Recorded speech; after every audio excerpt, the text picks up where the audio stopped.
नाज़रीन, पिछले दिनों भी हमने मोहम्मद रिज़वान के साथ बातचीत की थी।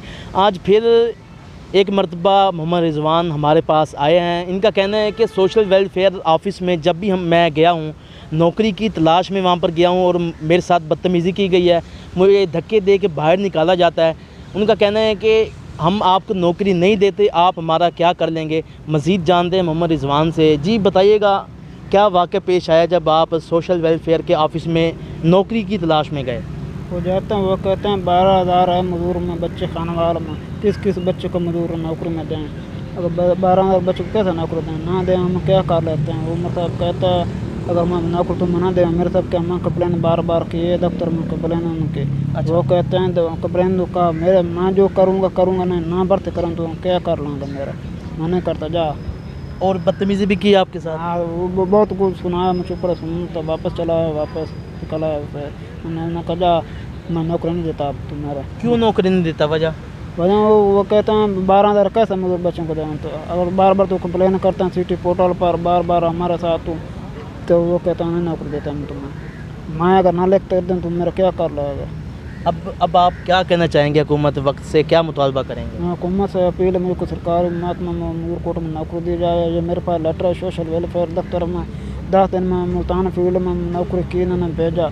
वो 10 दिन के मेरे दिहाड़ियाँ खा गए, ना पैसे देना कुछ, ये मेरी बात नहीं सुनते। इधर जाता हूँ टी चौक के साथ दफ्तर है ना सर, उधर जाता हूँ वो बात नहीं सुनता ना सर। वो कहता उधर जो उमर साहब के पास, उमर साहब का जाता वो नहीं बात सुनता।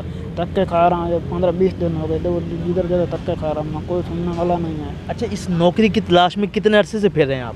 3-4 साल हो गए तो धक्के खा रहे हैं। अच्छा। हाँ, इधर जिम्मेदार आए को दफ्तर जो बना उधर में 6 महीने पहले तो एप्लीकेशन दी थी नौकरी के लिए, लेकिन वो अभी तक उधर ही नहीं है। उधर कल गया, वो कहते हैं आमान की सिफारिश के अलावा बंद नहीं रखते हैं। किसकी सिफारिश के बगैर? आमान की सिफारिश के अलावा। मियां जावेद के यहाँ? हाँ, उसके दफ्तर में गया मैं, CV जमा कराई है उसके, लेकिन वो बात नहीं सुनते। 6 महीने होगा मैं CV जमा कराई उस दफ्तर में, वो बात नहीं सुन रहा मेरी। उधर जाता हूँ, वो कहता है अमान की सिफारिश के अलावा नहीं बंदे रखते हैं। किसकी सिफारिश करवानी है फिर? वो कहता कोई हो अमान का फ़ोन कराओ उसके अलावा काम नहीं होता। अच्छा। हाँ, क्या बात है। ये पैसे का मुरुजन साहब, पैसे या फ़ोन का कॉल हो उसके अलावा नहीं काम करता। चलिए जी, ये जो सोशल वेलफेयर का लेटर है, इस लेटर में क्या है पहले तो ये बताएं। इसमें 3% मजदूर कोटा होता है प्राइवेट कंपनी में, जो मिलें बनी होती हैं गवर्नमेंट की, वो टैक्स देते हैं, उसमें 3% मजदूर कोटा होता है। ये बंदे जस्ट यही कराते हैं फैक्ट्री मिलों में। ये जस्ट कराया, 10 दिन बाद उन्होंने मुझे निकाल दिया। अच्छा। वापस इनके पास गए, वे बात नहीं सुनते। ये कहते हैं खुद छोड़ता है, मैं कहा चलो मेरे साथ नहीं चलते। वे कहते हैं। अच्छा, ये वो लेटर है जिसमें मजदूरों के लिए कोटा है, नौकरी देते हैं, जिस लेटर के तहत आप कह सकते हैं। ये लेटर नौकरी बार में मिला था मुझे। अच्छा। 10 दिन वहाँ कर आया था।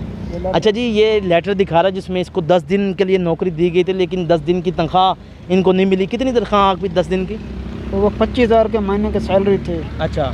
महीना पूरा नहीं हुआ? नहीं, वो मुझे निकाल दिया था। हाँ, मैंने डॉक्टर अमजद ने निकाल दिया था मुझे। जी, मोहम्मद रिज़वान की बातचीत आप सुन रहे थे। एक लेटर लेके फिर रहे हैं जिनके तहत इनको नौकरी दी गई थी।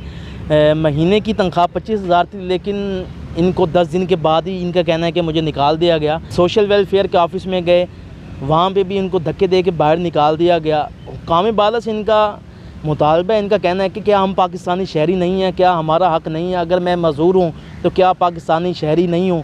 इस पर हम इल्तिजा करते हैं इनकी जानिब से कि इनको नौकरी दी जाए और इनको कोई या तो वजीफ़ा मुकर्रर किया जाए अगर आप नौकरी नहीं देते, या इनके साथ ऐसा रवैया इख्तियार किया जाए कि इनको वो गिरां ना गुजरे, इनको तकलीफ़ ना दे। बहुत शुक्रिया। कैमरामैन मेहताब हुसैन के साथ मोहम्मद आसिफ चौधरी, आजकल TV खानेवाल।